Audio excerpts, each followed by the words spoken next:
Les sociales de KPMG. Le panorama de l'actualité sociale sur nos ondes. Bonjour à toutes, bonjour à tous. Je suis très heureux de vous retrouver pour cette nouvelle édition des sociales de KPMG, le rendez-vous radiophonique spécialement dédié au droit social, pour faire le tour de l'essentiel de l'actualité sociale chaque fois que nécessaire, et aussi mettre en perspective les changements de l'environnement légal et jurisprudentiel.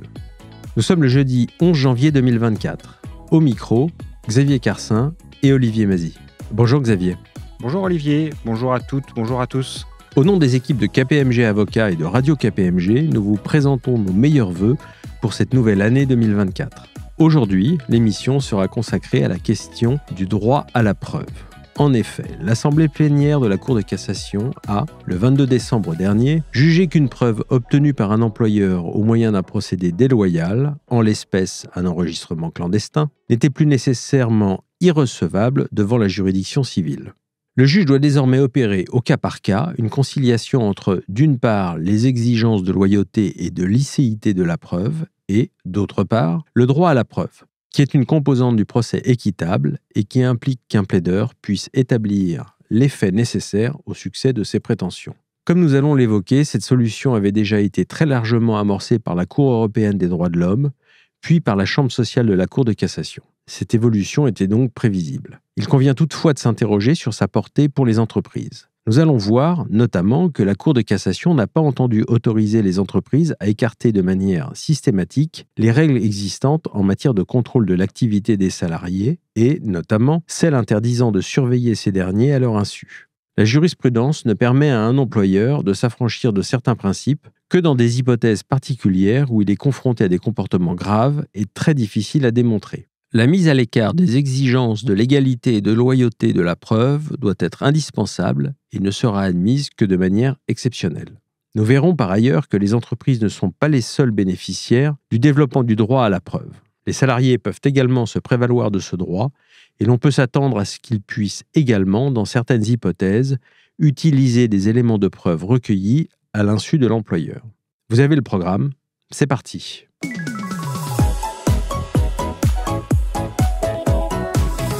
Pour bien comprendre l'importance des enjeux ayant conduit la Cour de cassation à se réunir en assemblée plénière, sa formation la plus solennelle, et à rendre son arrêt du 22 décembre, il est nécessaire, Xavier, de rappeler les exigences auxquelles peut être soumis un employeur lorsqu'il compte rapporter en justice la preuve des faits commis par son salarié. Il faut d'abord rappeler, Olivier, que la preuve d'un fait juridique peut être rapportée par tout moyen et que la Chambre sociale juge traditionnellement qu'en matière prud'homale, la preuve est libre. Dès lors qu'il respecte la loi, l'employeur peut recourir à tout mode de preuve pour établir l'existence de faits répréhensibles susceptibles d'avoir été commis par un salarié. Un employeur peut par exemple, dans les cas les plus complexes, diligenter des enquêtes pour recueillir des témoignages. Il existe cependant 3 types de limites. La première tient au fait que la mise en place de moyens de contrôle et de surveillance de l'activité du salarié est encadrée par la loi. Ainsi, le Code du travail exige notamment que tout dispositif destiné à la collecte d'informations concernant personnellement un salarié soit porté à sa connaissance. Il exige par ailleurs que la mise en place de dispositifs permettant de contrôler l'activité des salariés fasse l'objet d'une information-consultation préalable du comité social et économique. Dans ces conditions, si l'employeur peut surveiller ses salariés, en utilisant par exemple des caméras, c'est à la condition de les avoir préalablement informés. L'employeur ne peut pas surveiller le salarié à son insu. La preuve résultant d'une surveillance clandestine est illicite. Jusque récemment, la Cour de cassation jugeait qu'une preuve illicite devait systématiquement être écartée des débats. La deuxième limite est d'origine jurisprudentielle et correspond à une exigence de loyauté dans l'obtention de la preuve. Peut-on préciser, Xavier, en quoi consiste cette exigence ? La Cour de cassation juge, en dehors de tout texte, qu'une preuve ne doit pas être rapportée par un procédé déloyal. Sont ainsi visés les enregistrements clandestins effectués à l'insu d'une personne et qu'un plaideur entend utiliser pour opposer à cette dernière des propos tenus qui n'avaient pas vocation à être rendus publics. Sont également visées les preuves obtenues au moyen de pièges ou de stratagèmes. Cette exigence de loyauté dans l'obtention de la preuve s'explique pour des raisons de dignité et de crédibilité de la justice qui ne doit pas encourager le développement de comportements trompeurs ou malhonnêtes. Dans un important arrêt d'assemblée plénière de 2011, la Cour de cassation avait jugé que dans un procès civil, toute preuve recueillie au moyen d'un procédé déloyal était nécessairement irrecevable. Un enregistrement clandestin ne pouvait donc jamais être pris en compte dans un procès civil, et ce, quelle que soit la situation respective des plaideurs et la nature des faits à démontrer. En dehors du respect de dispositions légales ou du principe de loyauté, le principe de liberté de la preuve peut trouver une troisième limite dans le respect des droits fondamentaux. Tout à fait, Olivier. Il peut arriver que, nonobstant l'absence de texte ou d'une quelconque déloyauté, la production par l'employeur de certains éléments de preuve puisse porter atteinte aux droits fondamentaux et plus particulièrement à la vie privée du salarié. La question s'est ainsi récemment posée de savoir si un employeur pouvait, pour démontrer l'existence d'une faute d'un salarié, produire en justice des conversations ou des photographies publiées par ce dernier sur les réseaux sociaux. Dans une telle hypothèse, la Cour de cassation considère que la recevabilité de la preuve doit être appréciée au cas par cas, en opérant une conciliation entre, d'une part, le droit à la preuve et, d'autre part, la protection du droit à la vie privée du salarié. Ainsi, l'utilisation d'un procédé attentatoire à la vie privée doit être justifiée par un but légitime et indispensable à l'exercice du droit à la preuve. On peut ici citer un arrêt Petit Bateau du 30 septembre 2020. Dans cette affaire, la Chambre sociale a admis la production par l'entreprise d'extraits du compte Facebook d'une salariée qui y avait divulgué des éléments confidentiels relatifs à la future collection de la marque. La Cour de cassation a jugé que la production d'un tel élément était justifiée par la préservation de l'intérêt légitime de l'employeur au secret de ses affaires et donc indispensable à l'exercice du droit à la preuve. Pour résumer, Xavier, il existait jusque récemment deux régimes. D'une part, lorsqu'un moyen de preuve est susceptible de porter atteinte à un droit fondamental, la recevabilité est appréciée au cas par cas au terme d'une conciliation des intérêts en présence. D'autre part, lorsqu'un moyen de preuve avait été recueilli en méconnaissance d'une règle légale ou au moyen d'un procédé considéré comme déloyal, son irrecevabilité était automatique, et ce, peu important la nature du fait reproché et l'absence de toute autre possibilité de démontrer les faits. C'est ce second régime qui, on va le voir, est remis en cause par l'Assemblée plénière. Peut-on d'abord expliquer les raisons de cette remise en cause ?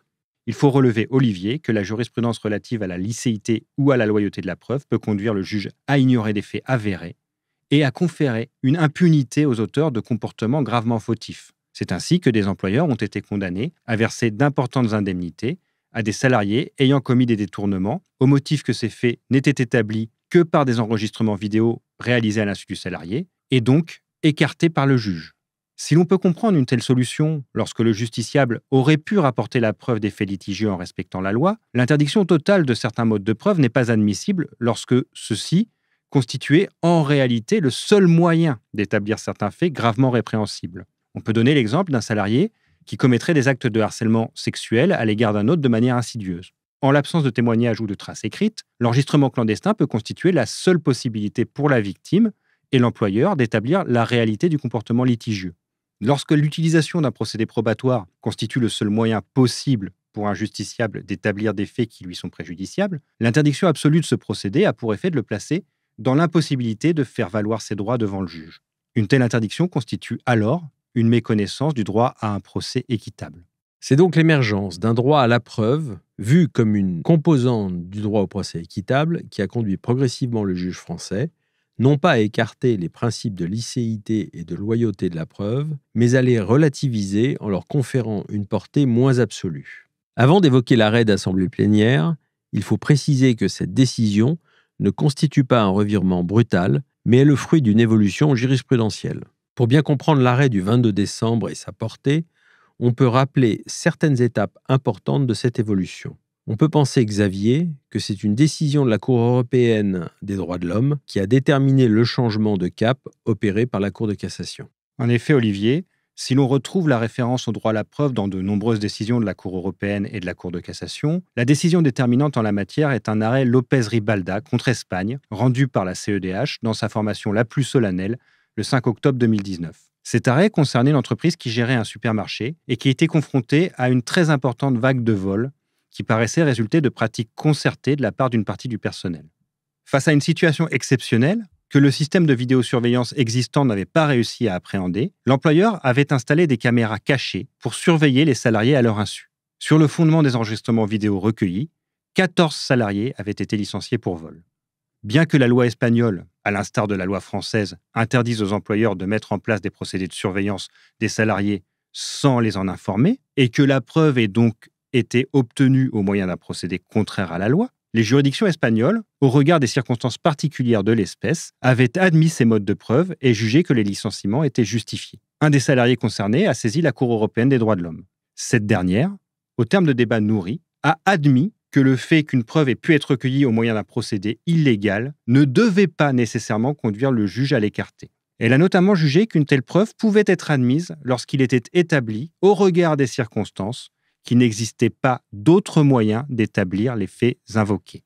Cet arrêt Lopez-Ribalta a conduit la Chambre sociale de la Cour de cassation à faire évoluer sa jurisprudence et à juger qu'un moyen de preuve recueilli au moyen d'un procédé contraire à la loi pouvait, dans certaines hypothèses, être pris en compte par le juge. Oui. En se référant expressément à la décision de la Cour européenne, la Chambre sociale a, dans un arrêt AFP du 25 novembre 2020, puis dans 3 arrêts du 8 mars 2023, jugé que l'illicéité d'un moyen de preuve n'entraîne pas nécessairement son rejet des débats. Que le juge doit apprécier si l'utilisation de cette preuve a porté atteinte au caractère équitable de la procédure dans son ensemble, en mettant en balance les droits du salarié et le droit à la preuve. Enfin, que le moyen de preuve issu d'un procédé illégal peut être admis s'il est indispensable au regard du droit à la preuve et que l'atteinte portée au droit du salarié n'est pas disproportionnée. En d'autres termes, le principe reste que la preuve doit être licite et qu'une preuve recueillie au moyen d'un procédé illégal peut être écartée par le juge comme irrecevable. Toutefois, cette irrecevabilité n'est plus automatique et l'employeur est autorisé à démontrer qu'il existait des raisons concrètes justifiant le recours au procédé illégal et qu'il n'était pas possible d'établir les faits litigieux par d'autres moyens. C'est le même type de raisonnement au cas par cas qui vient d'être consacré par l'Assemblée plénière dans son arrêt du 22 décembre, s'agissant cette fois de l'utilisation d'un mode de preuve déloyal. Exactement, Olivier. La question portait sur la recevabilité d'enregistrements audio effectués à l'insu du salarié par l'employeur et que ce dernier entendait produire pour rapporter la preuve d'une faute grave. La saisine de l'Assemblée plénière, qui regroupe des magistrats issus de l'ensemble des chambres de la Cour de cassation, se justifiait pour 2 raisons. D'une part, le principe de loyauté de la preuve ne concerne pas les seuls litiges entre employeurs et salariés, mais l'ensemble des procès civils. D'autre part, c'est par un précédent arrêt d'assemblée plénière que la Cour de cassation avait jugé en 2011 qu'un enregistrement clandestin constituait un procédé déloyal et qu'une telle preuve était nécessairement irrecevable. Dans l'affaire ayant donné lieu à l'arrêt du 22 décembre, la Cour d'appel s'était fondée sur ce précédent pour déclarer l'enregistrement clandestin irrecevable du seul fait de sa déloyauté. Cette position était contestée par le pourvoi de l'employeur sur le fondement du droit à la preuve. Il était donc logique que la décision de maintenir ou de revenir sur sa jurisprudence traditionnelle incombe à l'Assemblée plénière de la Cour de cassation. En se fondant notamment sur la jurisprudence de la Cour européenne des droits de l'homme et sur celle de la Chambre sociale, l'Assemblée plénière décide de procéder à un revirement de jurisprudence en énonçant que, dans un procès civil, l'illicéité ou la déloyauté dans l'obtention ou la production d'un moyen de preuve ne conduit pas nécessairement à l'écarter des débats. Le juge doit, lorsque cela lui est demandé, procéder à une mise en balance des intérêts en présence. Le droit à la preuve peut justifier la production d'éléments recueillis de manière illicite ou déloyale, à condition cependant que cette production soit indispensable à son exercice et que l'atteinte au droit de l'adversaire soit strictement proportionnée au but poursuivi. Sur cette base, l'Assemblée plénière censure la décision de la Cour d'appel pour avoir déduit l'irrecevabilité du seul caractère déloyal des enregistrements clandestins et pour ne pas avoir opéré un contrôle de proportionnalité. L'affaire est renvoyée devant une autre cour d'appel. Attention, la Cour de cassation ne dit pas qu'un enregistrement clandestin est désormais un mode de preuve licite. En effet, Olivier, ce mode de preuve reste considéré comme déloyal et sera en principe irrecevable. Ce n'est que si l'employeur démontre que le recours à un tel procédé était indispensable pour rapporter la preuve des faits litigieux et qu'il ne lui aurait pas été possible de démontrer le fait par un autre moyen plus respectueux du droit du salarié, que ce mode de preuve sera admis.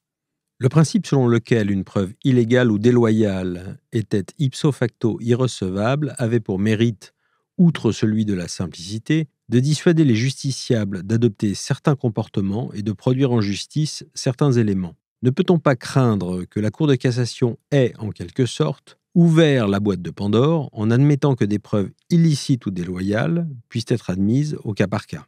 Ne peut-on pas craindre que la nouvelle jurisprudence encourage les plaideurs à tenter leur chance en recourant massivement à des procédés de surveillance et d'enregistrement clandestins pour se constituer des preuves?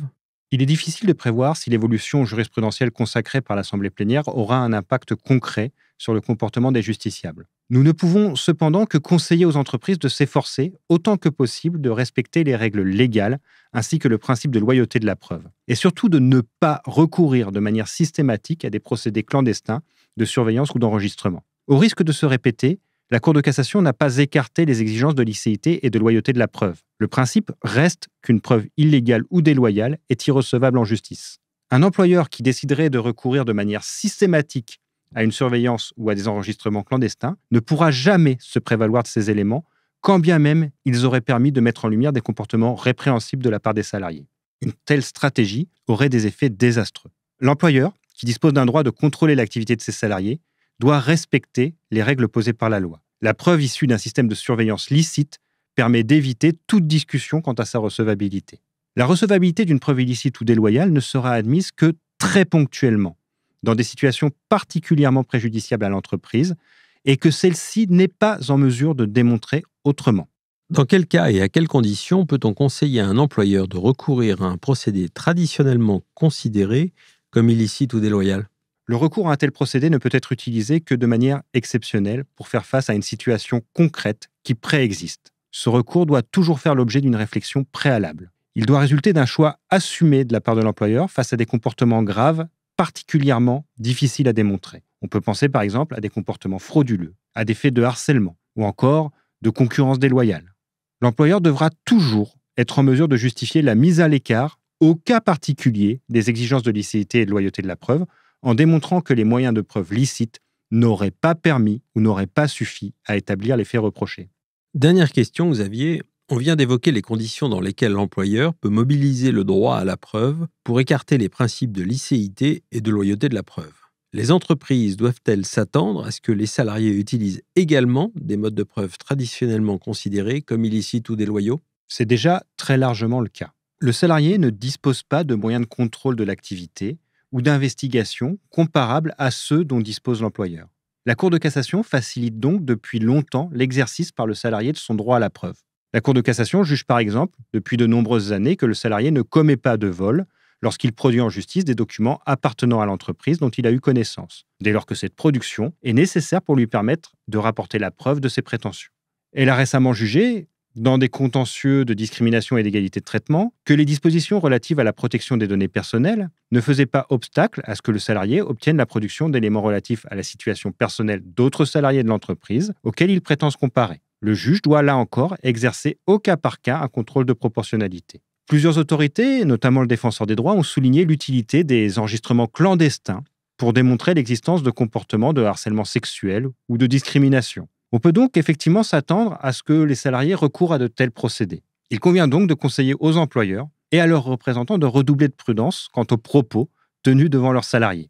On peut penser qu'il va falloir du temps aux justiciables et à leurs conseils, mais également aux juridictions du fond, pour appréhender les nouveaux principes dégagés par la Cour de cassation. Les débats relatifs à la recevabilité de certains modes de preuve devraient perdurer dans les années à venir. Les équipes de KPMG Avocats sont d'ores et déjà à la disposition des entreprises pour les conseiller et les assister sur ces problématiques. Cette édition des sociales de KPMG touche maintenant à sa fin et nous espérons qu'elle a répondu à vos attentes. Nous vous retrouverons avec grand plaisir en mars prochain. Pour aller plus loin sur tous ces sujets, vous pouvez consulter nos publications sur le site internet et vous abonner au compte LinkedIn de KPMG Avocats. Et bien sûr, n'hésitez pas à écouter les précédents numéros des sociales, mais aussi les différentes émissions proposées par Radio KPMG grâce à notre application mobile à télécharger dans l'App Store ou Google Play. À bientôt sur nos ondes. Les sociales de KPMG. Une émission de Radio KPMG.